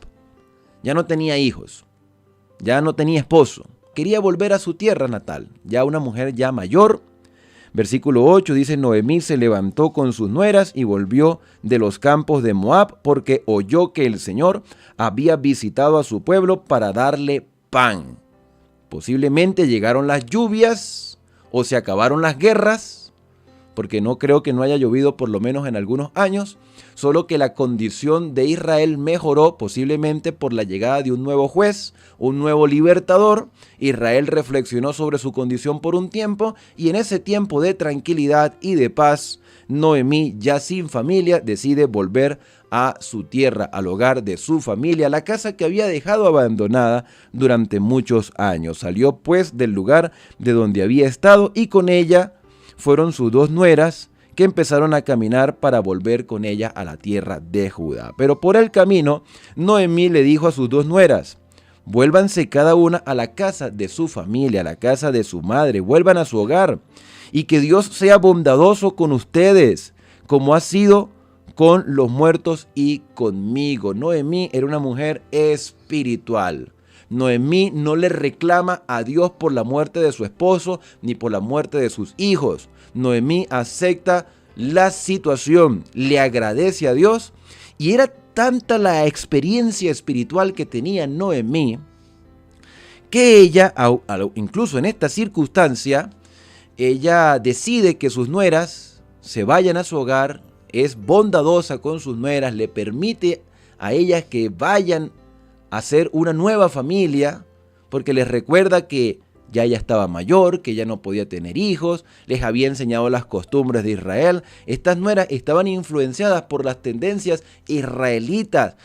Noemí había sido una buena suegra, se había ganado el cariño de sus nueras querían acompañarla, pero les quiso hacer un llamado de reflexión. ¿Qué van a hacer conmigo en Israel? En una cultura donde ustedes no conocen. Quizás lo hizo por prueba o quizás lo hizo para que ellas pudiesen entender que la situación de Israel era totalmente diferente a la de Moab. Así que las llamó a reflexión y les dice, bueno, Dios ha sido bondadoso conmigo a pesar de que he perdido a mi esposo y a mis hijos. Y dice el versículo 9 que el Señor os conceda que halléis descanso cada uno en casa de su esposo. Luego las besó y ellas lloraron en alta voz. Les dijo, hagan su vida, muchachas, ustedes todavía están jóvenes. Y le dijeron, iremos contigo a tu pueblo. Las 2 le dijeron, iremos contigo a tu pueblo, queremos ir contigo. Esta tuvo que haber sido una buena suegra, porque donde hubiese sido una mala suegra, automáticamente estas mujeres no se hubiesen quedado con ella. Pero Noemí respondió, volveos, hijas mías. ¿Para qué habéis de ir conmigo? ¿Tengo yo más hijos en mi vientre que pueda darles a ustedes como esposos? Volveos, hijas mías, las trataba con mucho cariño. Ya yo soy anciana, ya para tener esposo, ya prefiero quedarme así sola. Y aunque tuviera esperanza y esta noche estuviera con varón y tuviera hijos, ¿habríais vosotras de esperaros hasta que fuesen grandes? ¿Habríais de quedaros sin casaros por ellos? No, hijas mías, que mayor amargura tengo yo por vosotras, pues la mano del Señor ha caído sobre mí. Dios permitió toda esta desgracia pero yo estoy agradecida con Dios por todo lo que ha hecho a pesar de mi dolor. Esto significa pasar por el crisol y saber entender que Dios tiene el control de todas las cosas. Y ellas alzaron otra vez su voz y lloraron, y Orfa besó a su suegra y se fue, pero Ruth decidió quedarse con ella. Noemí volvió a hablar con Ruth y le dijo: tu cuñada se ha vuelto a su pueblo y hace énfasis, y esto lo tengo subrayado, tu cuñada se volvió a su pueblo y a sus dioses. Entonces vuélvete tú tras ella. No fue una invitación a la idolatría, sino que Noemí no podía obligar a Ruth a vivir una vida que nunca había llevado, que la había aprendido en el hogar de Malón y Kelión, había aprendido a cómo vivir como un siervo de Dios, había aprendido a cómo vivir como un israelita, pero no estaba obligada a vivir para siempre así.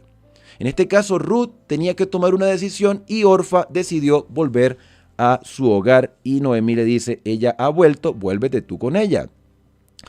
Pero dice el versículo 16, Ruth respondió: no me ruegues que te deje ni me aparte de ti, porque donde quiera que tú vayas. Y me gustan mucho las palabras de Ruth porque lo habla con convicción, con seguridad. Ruth sabía lo que quería para su vida y sabía a dónde quería llegar, más que tener la seguridad de un esposo, porque tener un esposo en ese tiempo era importantísimo. En la actualidad no, en la actualidad una mujer puede salir adelante sin necesidad de un hombre. Y aún así, todavía hay mujeres que deciden tener compañía, tener una pareja, porque quieren sentirse acompañadas, seguras, protegidas, aunque ellas sean independientes. Hoy muchas mujeres pueden vivir solas sin pareja. Pero en ese tiempo, tener un esposo que les brindara seguridad era importantísimo. Ya Noemí estaba suficientemente anciana. Ya estaba madura y podía aceptar cualquier cosa de la voluntad del Señor. Podía esperar la muerte en cualquier momento. Pero Ruth era joven. Y ella prefirió andar con la anciana Noemí, apoyarla en los últimos días de su vida, prefirió quedarse sola y seguir aprendiendo de ella, de la vida espiritual. Decidió incluso ir a una tierra extranjera, porque Noemí le había mostrado una vida mejor.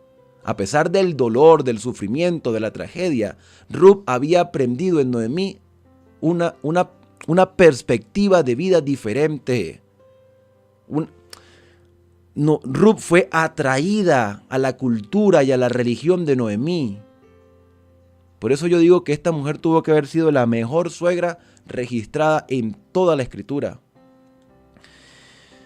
Donde quiera que tú vayas, iré yo, y donde quiera que vivas, viviré. Tu pueblo será mi pueblo y tu Dios será mi Dios. ¡Qué tremenda declaración! Donde tú mueras, moriré yo, y seré sepultada allí. Y el versículo 17 tiene una expresión. Voy a leer cómo lo dice en la versión que yo tengo, la versión siglo XXI, cómo lo dice en tu versión. En el versículo 17, la mía dice: que me castigue el Señor con toda severidad, si otra cosa que la muerte me separe de ti. Que Dios me castigue con toda severidad. Otras versiones dicen que me trate con todo rigor. Pero la versión 1960, y me gustaría que dejaras en los comentarios cómo aparece en tu Biblia, dice: así me haga, que es una expresión de hacer una seña con la mano de arriba abajo, así me haga, y así me añada el Señor si yo no hago tal cosa, o si pasa tal cosa. Esta es una expresión muy común en la Escritura, es un juramento, es un pacto. Si yo no cumplo ese pacto, si yo no me mantengo contigo y que la muerte sea lo único que nos separe, entonces que Dios me castigue, que así me pique y así me añada si yo no cumplo este juramento. Y esta expresión la vemos en el tiempo de Abraham, cuando Abraham pica unos animales, los pone en trozos, y entonces Dios pasa por en medio de los animales y hace un pacto con Abraham. Esta expresión, así me haga y aún me añada o me trate con rigor, también la vamos a ver en capítulos posteriores, en otros libros, incluyendo el libro de Samuel, cuando Elí interroga a Samuel porque Dios se le aparece a Samuel. Así que esta expresión es muy común en el Antiguo Testamento porque tiene que ver con un pacto, con un compromiso. Y Ruth hizo un compromiso con Noemí de que estaría con ella para siempre, por lo menos mientras Noemí estuviese viva y no la iba a abandonar. Al ver Noemí la seguridad de Ruth y la convicción, entonces, como ella estaba tan resuelta a irse con ella, no dijo nada más. Versículo 19, anduvieron pues las dos hasta que llegaron a Belén. Al entrar en Belén, toda la ciudad se conmovió por ellas y se decía, ¿no es esta Noemí? Las antiguas amigas que sobrevivieron a la crisis alimenticia, que se quedaron en la tierra, o los parientes, o conocidos, o cualquiera que estuviera por allí, que la habría visto. Entonces dice, Noemí, tanto tiempo sin verte. Y ella respondió, no me llames Noemí, porque Noemí es dulzura o placentera, sino llamadme Mara, que significa amargura. ¿Por qué? Porque en gran amargura me ha puesto el Todopoderoso. Me fui con mi esposo y con mis 2 hijos con la esperanza de verlos crecer, a pesar de que posiblemente estos jovencitos estaban enfermos, y ahora he llegado sola. Bueno, sola no, llegué con Ruth, pero igualmente he tenido la experiencia de la amargura. Me fui llena, dice el versículo 21, pero el Señor me ha traído de vuelta vacía. Es cuestión de ponerse en los zapatos de Noemí, de llegar después de muchos años a la casa donde formó su hogar con su esposo, con sus hijos, la casa que formaron juntos, el hogar ya abandonado hace mucho tiempo. No existía la expropiación de tierra porque se conservaba la tierra en su dueño original. Había cierto tipo de respeto a pesar de haber tanta maldad en Israel. Noemí llegó a la casa que había dejado abandonada por tantos años. Y entonces dice aquí el versículo 21, ¿por qué me llamáis Noemí cuando el Señor ha testificado contra mí y el Todopoderoso me ha afligido? Así volvieron de Moab, Noemí y su nuera Ruth la Moabita, llegaron a Belén al principio de la siega de cebada, que es aproximadamente entre los meses de marzo y abril. Después que caían las lluvias tardías, entonces se cosechaba el trigo y la cebada, y justamente estas mujeres llegaron en un tiempo donde había cosecha de cebada, había abundancia de alimento, pero estas mujeres no tenían trabajo y necesitaban alimentarse, no tenía hombres que la ayudaran y tenían que salir adelante.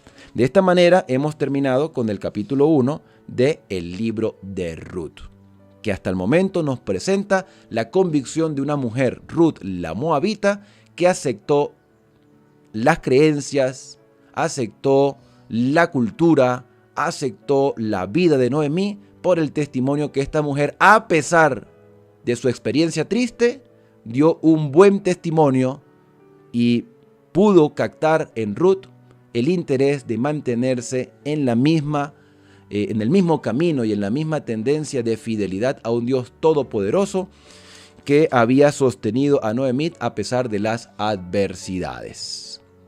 Y esto es un llamado para nosotros el día de hoy.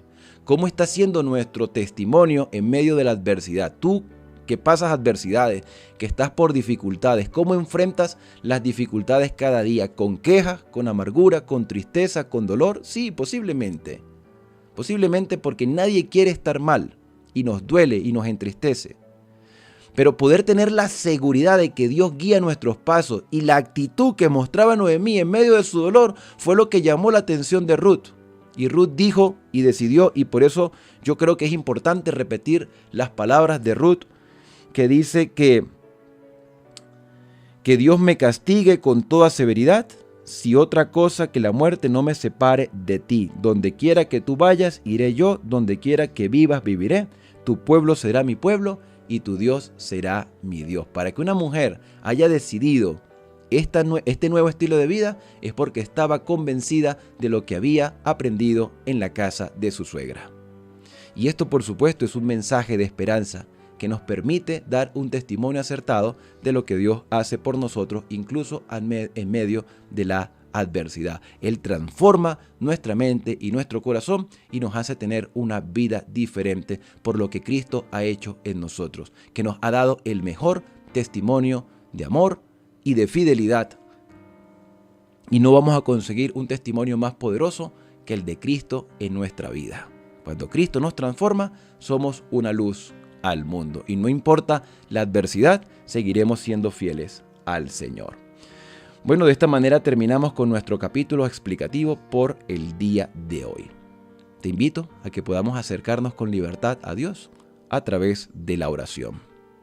Querido Padre, muchas gracias. Gracias porque hoy no solo iniciamos un libro, sino que también tenemos la oportunidad de entender que en medio de la adversidad podemos ser fieles y podemos ser un testimonio y una luz para aquellos que están a nuestro alrededor.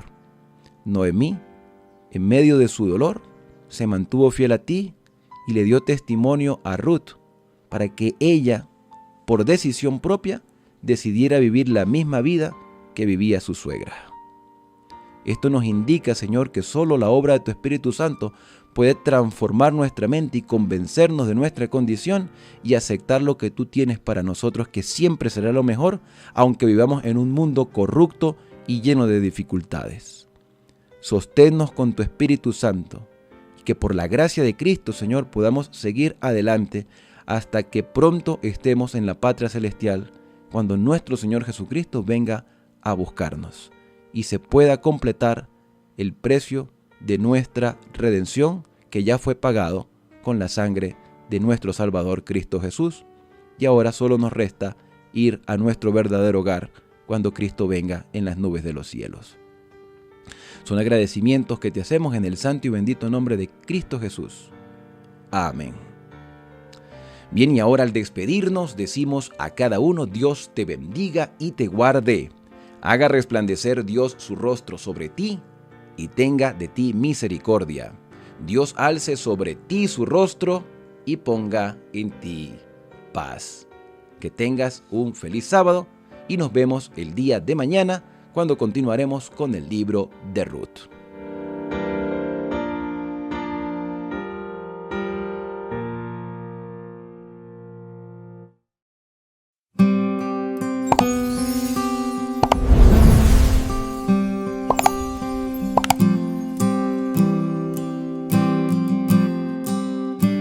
Libro de Ruth, capítulo 1.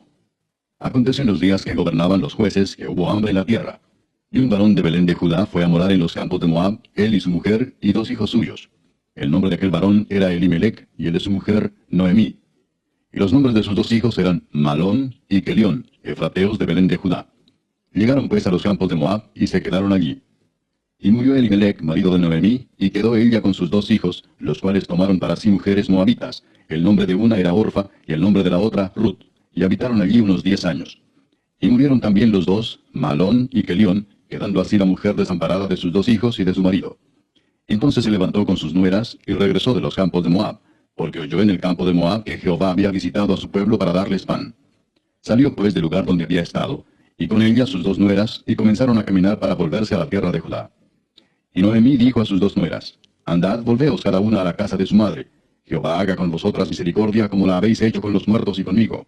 Os conceda Jehová que halléis descanso, cada una en casa de su marido. Luego las besó, y ellas alzaron su voz, y lloraron, y le dijeron: Ciertamente nosotras iremos contigo a tu pueblo. Y Noemí respondió: Volveos, hijas mías, ¿para qué habéis de ir conmigo? ¿Tengo yo más hijos en el vientre que puedan ser vuestros maridos? Volveos, hijas mías, e idos, porque yo ya soy vieja para tener marido. Y aunque dijese: Esperanza tengo, y esta noche estuviese con marido, y aún diese a luz hijos, ¿habíais vosotras de esperarlos hasta que fuesen grandes? ¿Habíais de quedaros sin casar por amor a ellos? No, hijas mías, y mayor amargura tengo yo que vosotras, pues la mano de Jehová ha salido contra mí. Y ellas alzaron otra vez su voz y lloraron. Y Orfa besó a su suegra, mas Ruth se quedó con ella. Y Noemí dijo: He aquí tu cuñada se ha vuelto a su pueblo y a sus dioses. Vuélvete tú tras ella. Respondió Ruth: No me ruegues que te deje y me aparte de ti, porque a donde quiera que tú fueres iré yo, y donde quiera que vivieres viviré. Tu pueblo será mi pueblo, y tu Dios mi Dios. Donde tú murieres moriré yo, y allí seré sepultada. Así me haga Jehová y aún me añada, que solo la muerte hará separación entre nosotras 2. Y viendo Noemí que estaba tan resuelta a ir con ella, no dijo más. Anduvieron pues ellas 2 hasta que llegaron a Belén, y aconteció que habiendo entrado en Belén, toda la ciudad se conmovió por causa de ellas, y decían: ¿No es esta Noemí? Y ella les respondía: No me llaméis Noemí, sino llamadme Mara, porque en grande amargura me ha puesto el Todopoderoso. Yo me fui llena, pero Jehová me ha vuelto con las manos vacías. ¿Por qué me llamaréis Noemí, ya que Jehová ha dado testimonio contra mí, y el Todopoderoso me ha afligido? Así volvió Noemí, y Ruth la Moabita, su nuera, con ella.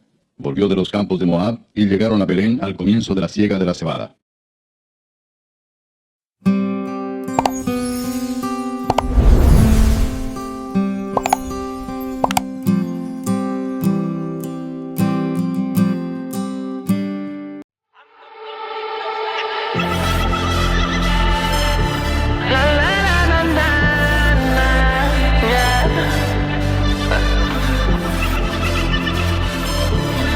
De la A a la Z. Hey.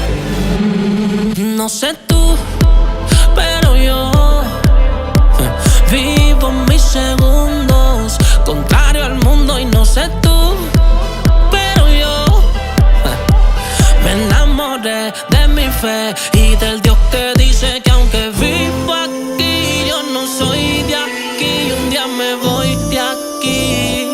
Ando con mi flow celeste.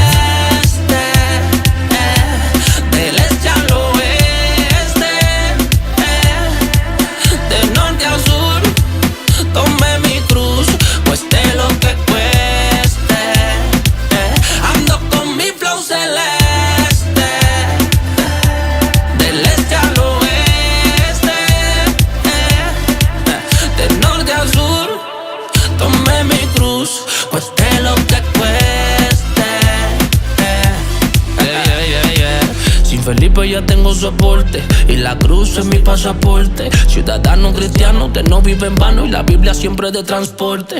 Siempre con flow y con porte, todo está en cómo me porte. Mi regalo vino del cielo, no vino del polo norte. Por eso ya la calle no me llama. Yo los llamo en la calle pa' decirles que aunque vivo aquí, yo no soy de aquí. Un día me voy de aquí. Ando con mi flow celeste, del este al oeste, de norte al sur. Tomé mi cruz, cueste lo que cueste. Ando con mi flow celeste, del este al oeste, de norte al sur. Tomé mi cruz, cueste lo que cueste. Simple el flow, pero de altura del censo, sin censura. No hay camisa de fuerza que aguante mi locura. Soy el loco y con la verdad lo choco. Me enfoco poco a poco y con el bien les puelo el coco. Por eso ya la calle no me llama. Yo los llamo en la calle pa' decirles no sé tú, pero yo vivo mis segundos contrario al mundo. Y no sé tú, pero yo me enamoré de mi fe y del